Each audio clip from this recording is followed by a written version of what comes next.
Every star holds a story. Every constellation holds a god. Long ago, mankind mastered only 4 elements: fire, earth, water, and air. With these powerful tools, they built homes and cities, civilizations to stand the test of time. But for every step forward they took, another 10 called to them from the horizon. They hungered for more, always more. And so, they discovered the Fate Weavers. In the shimmering expanse of dust giving depth to every night sky, powerful beings of magic and mystery pulled the strings in the universal weave. Gods, humans called them, beings of unknowable power. They were awe-inspiring, frightening, and above all else, aspirational. But the gods would never share their gifts or knowledge. They remained still and silent as they plucked the threads of fate. All but one. In the shadow of a fate-weaving titan, one little glimmer of life was often darting underfoot. Too young and too small to be of any significance to the gods around her, the little star Hoshino was no more than a nuisance, often feeding off the scraps her elders dropped at their feet. But this little star was cunning. She learned to keep her eyes open wide for any chance and to dart in without hesitation. And so it was that one night she spotted the little planet caught in the fate weave of her elders and decided to investigate. There are creatures here, she realized, fascinated and enthralled by what she saw. Thinking beasts which build and create. See the way they've transformed that which was given to them. See the way they've changed their world to suit their fancy. But just as Hoshino observed them, the human beings took note of a goddess finally meeting their gaze. Offerings and pleadings by the millions poured into her lap, an endless sea of needy hands reaching out for the smallest brush, the tiniest sliver of attention. And Hoshino, no stranger to scraping by, took pity on them. She bided her time, keeping those watchful, clever eyes on the Fate Weavers until, at last, one set down their shears in between snips.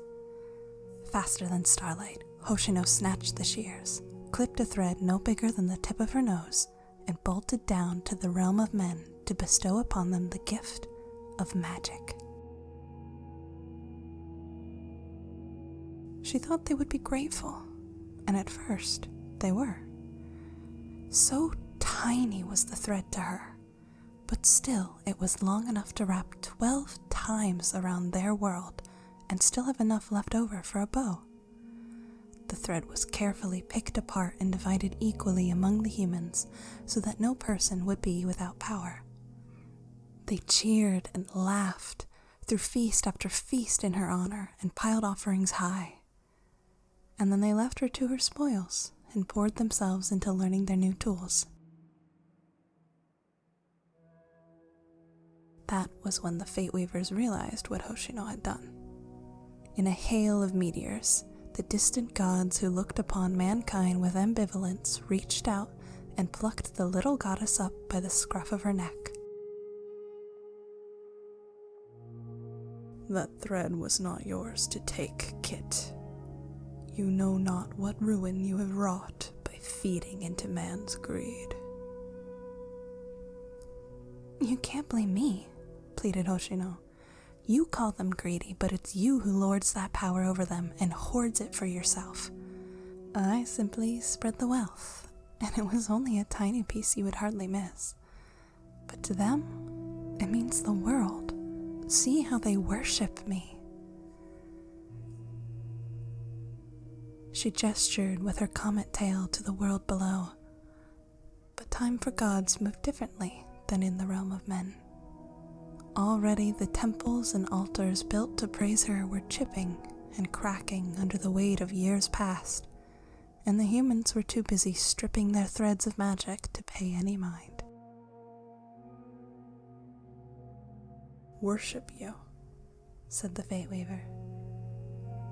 "You think you've done them a service." "I gave them power and freedom," Hoshino answered. "That's what you think. Well then, let us see how they will repay you when the tables are turned." They descended down to walk among men, and the Fate Weaver cast a great eclipse spell to capture the humans' attention. "Mortals," they called out, "you wield in your hands power stolen from the stars and the fabric of fate itself. So I have stolen your goddess. You must choose. Return that which was forbidden to you, and you shall keep your deity. Or keep the shred of scraps she brought, and I shall imprison her for eternity." The mortals looked on with fear and trepidation, while Hoshino squirmed in the Fate Weaver's grasp. She met each of their frightened gazes with a silent plea, but the humans clutched their threads tighter to their chests and drew back. First one step, then another. Then they ran, scrambling as far away from the Fate Weaver as they could and calling back over their shoulders, "Do as you like with her. Let us keep our power." The Fate Weaver curled their lip in a sickening leer and turned to the little goddess clutched in their grasp. "All that risk, and for nothing. A pity." Then they dragged Hoshino up into the sky and chained her within a constellation.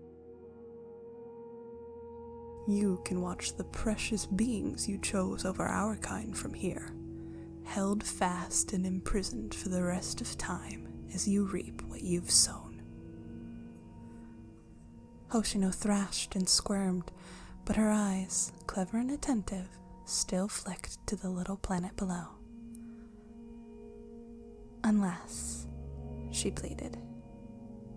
"Unless," laughed the Fate Weaver. "Your deal, the deal you offer to them.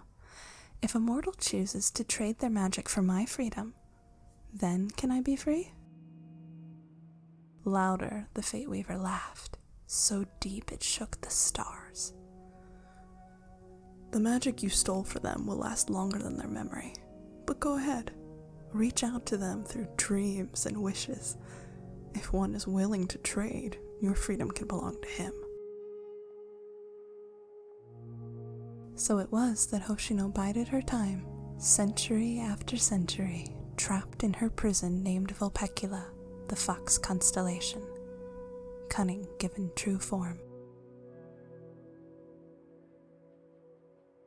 At last, some millennia later, after all but one of the stolen fate threads had been used up and worn through, a young wizard turned his gaze to the stars.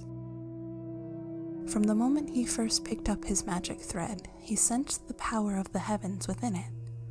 So he studied, researching all things celestial day in and day out, astrology, comets, the rotation of the planet, and of course, all the constellations in the sky. Any story of magic's origins had been lost to time now, but scholars and ancient mythology experts still found tales of a fox-like star and a god who tore her away from humankind. Perhaps, thought the wizard, our threads come from her fur.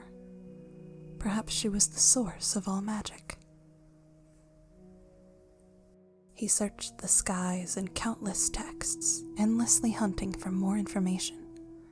Where had she gone, and why was she taken? Then, one autumn night, as he dozed off beside his telescope under the rising fox constellation, the wizard had a dream. In a darkened starscape, the familiar fox constellation Vulpecula dominated the sky. A young woman's voice called out to him, seeming to emanate from the center of the stars. You, who have hunted for so long, may be the one to free me. Strike a deal now, a bargain for my freedom, and I shall reward you handsomely. The wizard was stunned speechless. Could it really be her, the goddess who brought magic to mankind? Without a moment's hesitation, he accepted her offer, eager to gain the power of the stars for himself. But he did not understand what he had traded. With the deal struck, the dream ended, and he awoke beneath the same stars he dreamed of. But the brightest star of the fox constellation was nowhere to be seen. Inside, a woman waited for him. Her skin was bare, but marked with symbols that moved as she breathed, and her beautiful blue hair was speckled with stars. Stranger still were the fluffy pink fox ears and sweeping tail that danced behind her. "You're her," breathed the wizard. "The fox goddess." The woman's eyes glimmered with more than starlight, and she grinned, wide and fanged. "Then you remember me?" "Not quite," he said. "I've searched for years to find you. All we have left of your gift is a single thread." But when he reached for his precious piece of the weave, he found nothing. So careful he'd been to guard this rare treasure, he knew immediately it wasn't lost. It had been taken. "You," gasped the wizard. "You tricked me." Hoshino twitched her tail and furrowed her brow. "There was no trick. You agreed to buy my freedom." "You didn't tell me the cost. How can I cast magic without a source of power? Are you even the goddess of magic at all, or a fraud?" "I," began the goddess, but she shuddered as the hairs on the back of her neck stood tall. The Fate Weavers were always watching, either passively or actively. She wasn't ready to draw their attention to herself just yet. She would need a new name. "I am Ophelia, the goddess of help. I've come to offer you my aid." "Then you will grant me more magic," said the wizard. It wasn't a question. "I will grant what is earned," answered Ophelia coldly. But the wizard was not intimidated by the threat of the soft-looking goddess. "I traded away my power for you. Your freedom therefore belongs to me. I own you." The heavens overhead rumbled in resonance with his demands, as the Fate Weavers at last noticed the hole in the prison of Vulpecula. They heard the wizard's harsh claim and answered him in a flash of light. Suddenly, around Ophelia's neck, a collar appeared. "I am no one's," Ophelia hissed, but the leather only tightened until she could no longer speak. "You are my aid," smirked the wizard. "You shall be my familiar from now on, and my first order is to fetch me another thread of fate to wield my magic." Bound now by his demands, Ophelia had to fly back into the heavens and search for an unraveled piece of the weave. But her fury boiled under her skin, and she would not trade one prison for another. So, she went to the Fate Weaver who'd sealed her away. "Your plan has backfired," she purred. "By binding me to a greedy man, you have obliged me to steal from you yet again. He would have me clip the threads of fate over and over until all of space unravels around us. What now?" The Fate Weaver hesitated. They had been blinded by their desire to punish the fox and hadn't stopped to consider the methods. "I have a proposal," Ophelia pressed. "In exchange for my freedom, true freedom, to do as I please and wield what I like, I will give you the last human mage to take my place." Backed into a corner, the Fate Weaver had no choice but to accept. The dangerous greed of humankind had proved harder to contain than a single restless godling hungry for attention. "Fine," agreed the Fate Weaver, and they did not stop her from snipping a tiny thread of magic for herself. When Ophelia returned to the mortal world, the magic of her collar brought her back to the time when she had left her wizard. He tapped his foot impatiently and held out his hand, demanding and entitled.